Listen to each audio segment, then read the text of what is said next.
The mark of the beast is coming, yeah. The mark of the beast is coming. How have the central bankers, this is my last slide because my 12 minutes is just up, have reacted to the truth coming out? They admit that they've been telling porkies, and now they propose to increase their power. So central bankers belatedly admit, oh, now that you've mentioned it, yes, banks create the money supply. So let's abolish that now. And also, by the way, let's abolish cash.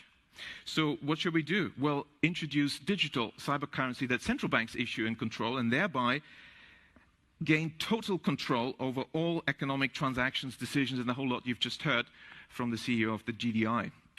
So the greatest concentration of central banking power in history is really the bid they're aiming at. That's the central bank's goal. And, of course, digital accounts of dissenters and regime critics could be switched off. It'd be very difficult to even purchase necessities.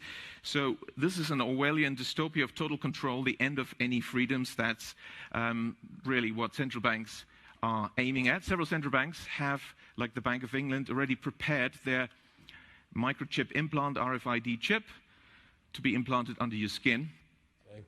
So the ultimate goal that these people have in mind is the goal to create a one-world government run by the banking industry. The whole agenda is to create a one-world government where everybody has an RFID chip implanted in them. All money is to be in those chips, right? There'll be no more cash. And this is given me straight from Rockefeller himself. This is what they want to accomplish. And all money will be in your chips. And so instead of having cash, anytime you have money in your chip, they can take out whatever they want to take out whenever they want to.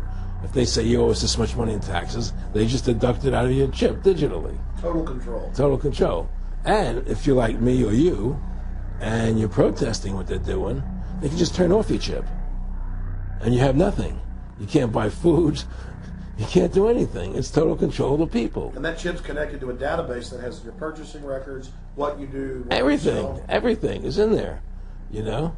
And so they want a one-world government controlled by them, everybody being chipped, all your money in those chips, and they control the chips, and they control people, and you become a slave. The American company sparking a fierce debate across this country tonight.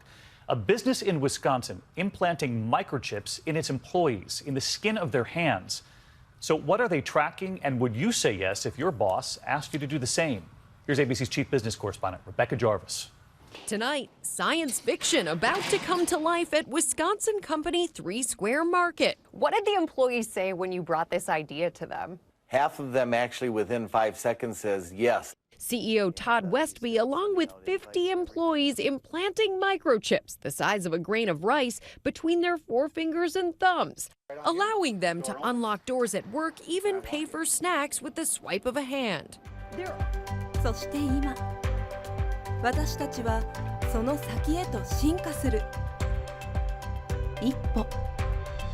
それはあなたの手を鍵にするテクノロジー。さまざまなものにつながり、アクセスを可能にする。あなたの安心も自由も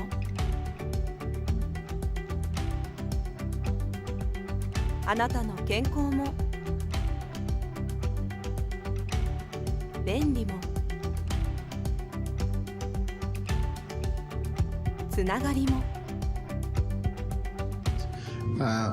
Bring it into the free market. That makes it work much better. It has to incorporate tort reform. You have to have electronic medical records, but I would embed them in a microchip that the patient can keep rather than have them floating in cyberspace, because I think people's medical information is much too private, too important to be floating. It happens in seconds. Moms and dads, you know that feeling. Your child gets lost in a store, maybe just wanders off for a second or two. Your heart stops, though. Panic sets in, and you think the worst. It's happened to most of us, but what if you had a secret weapon, an extra layer of safety, so to speak? How far would you go to keep your children secure? Would you be willing to microchip them? Experts tell us the technology already exists. Turns out one Bay Area mother is all for it, and she shared her story with our Melanie Michael. Hey guys, good evening to you both. You know, chances are if you have a four-legged family member at home, it's already microchipped. And if the technology exists to save Fido in an emergency, what about microchipping your child? Before you say, no way, I would never do that, hear one mom's story. It's the longest 2 seconds of your life, and it's absolute panic. I want my son back. We've seen it in movies. Is that my daughter? Over and over again, children gone missing. It's terrifying. For Stephanie Rodriguez Neely, life is busier than ever, with 4 children, including a newborn.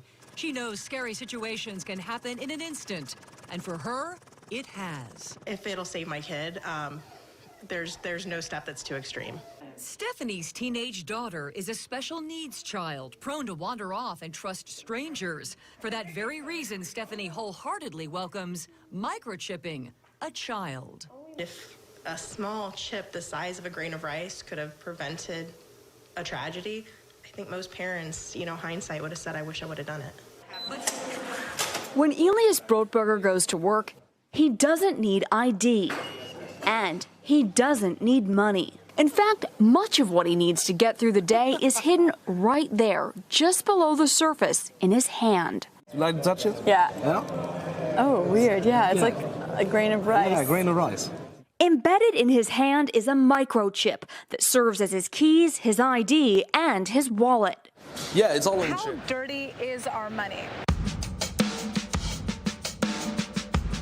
The onset of the coronavirus pandemic is forcing institutions around the world to rethink about one particularly germy surface: cold, hard cash.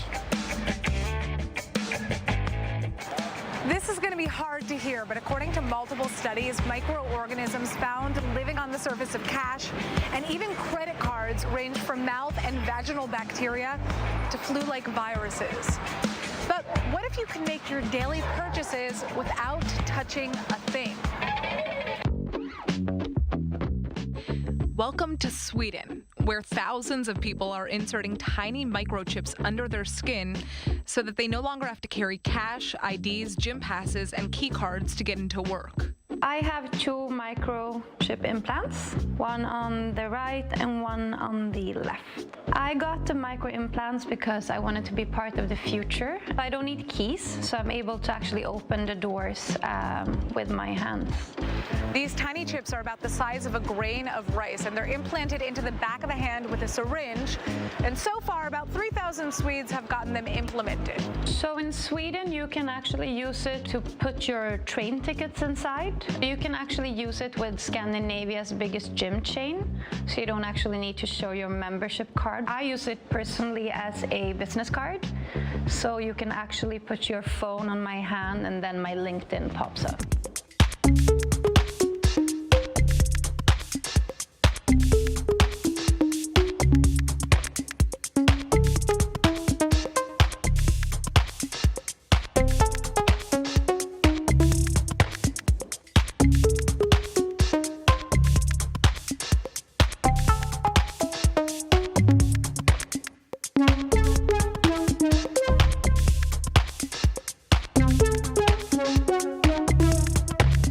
Popular TV shows like Black Mirror have imagined chips as part of a dystopian future. Install ingrain procedure with local anesthetic and you're good to go. In Sweden, the microchips are already here. The microchip implants use the same technology that's in contactless credit cards, which have made cash pretty much obsolete in Sweden. No cash. The mark of the beast is coming, yeah. The mark of the beast is coming. So you better yield not to temptation, 'cause you'll find it all